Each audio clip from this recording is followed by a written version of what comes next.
Action Jack Hummel, joined by Jameson Melbye, and our show is Get Real with Real Estate, hosted by Jameson Melbye. This is probably the most real show on K-Wayne 106. Jameson? Excellent. Always a pleasure. How are you today? Very good. How are you doing, Jack? Excellent. Fill us in on a few things that are going on, and then we'll get cranked up with the show. Yeah, sounds good. So, again, this is Jameson Melbye with Remax Results, local realtor in Red Wing. And last time at the end of the show, I made a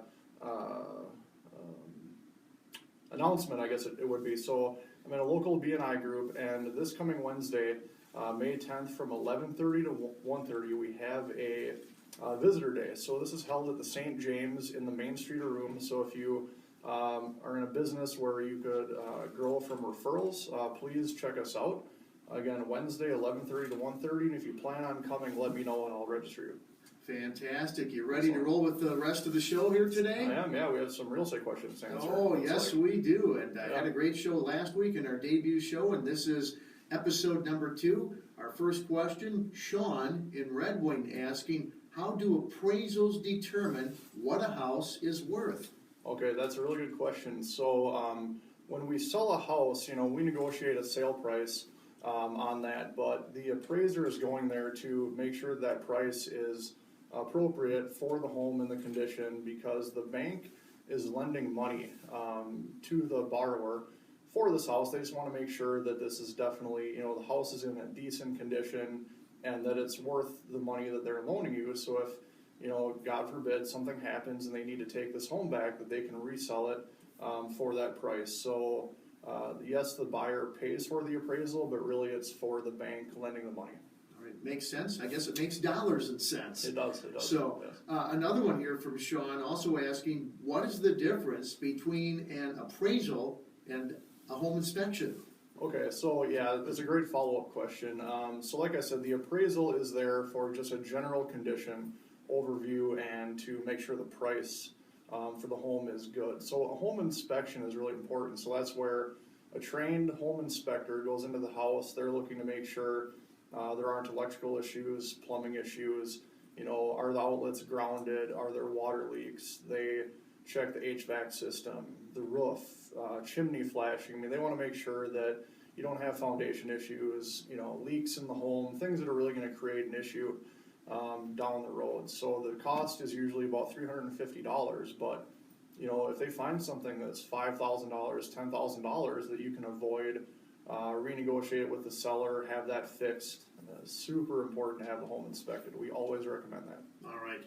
A Facebook question here for you, Jameson, and our show again, Get Real with Real Estate, hosted by Jameson Melbye, Action Jack Bubble, your show co-host.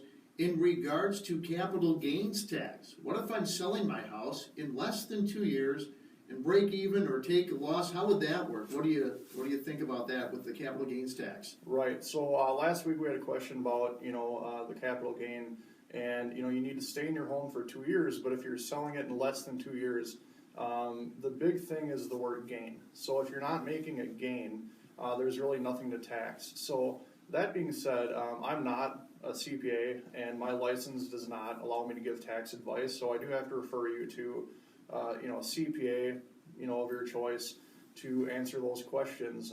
But like I said, the key word there is gain. So if you're breaking even or taking a loss, there really shouldn't be anything there to be taxed. But again, I always have to refer you to a tax professional. Another question here on our show, Andrea in Red Wing asked, this is something that I would ask myself too, are foreclosures, are they riskier to buy than standard sales? So the big difference with a foreclosure and a standard sale is you don't have the disclosure happening. So when Bob Smith sells his house, he is filling out a disclosure form that lists everything that could be wrong with the home that he's aware of. It has a lot of standard questions about appliances, cracks in foundation, water seepage. I mean, really in-depth stuff, and that's where they have to answer accurately so the buyer knows what they're getting. With a foreclosure, they always waive disclosure. The bank, if you can imagine Wells Fargo, they haven't been in the house, so they waive disclosure. So in that case, it really is important to make sure it's inspected, because the water system might not have been winterized before winter hit, so there could be ice, blowing pipes, things like that.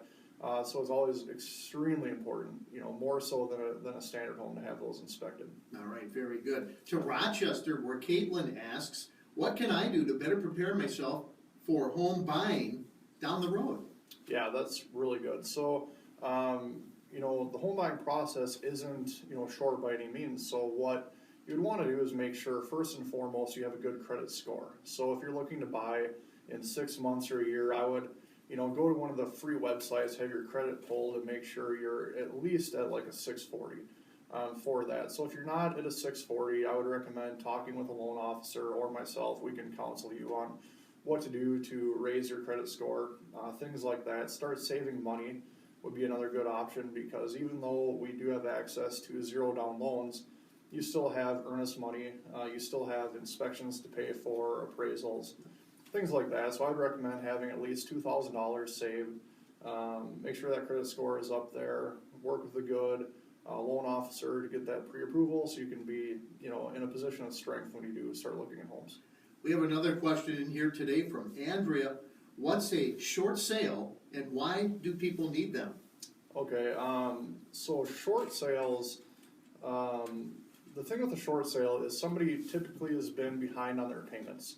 When, they get behind on their payments and they want to avoid foreclosure is the idea. So then they talk to the bank suggests, say, maybe you do the short sale. So what happens is, the short is the bank is taking less than what the seller owes. So seller owes $150, home sells for $130 plus the cost. The bank has to approve that short payoff. So sometimes they take quite a long time. There's nothing short about the process.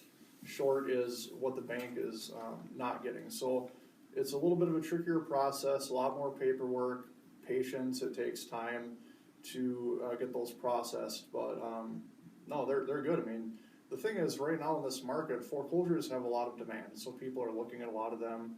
They're moving quick. Short sales, people are hesitant to get into, so if you have more time, a short sale is a really good option to get a good deal.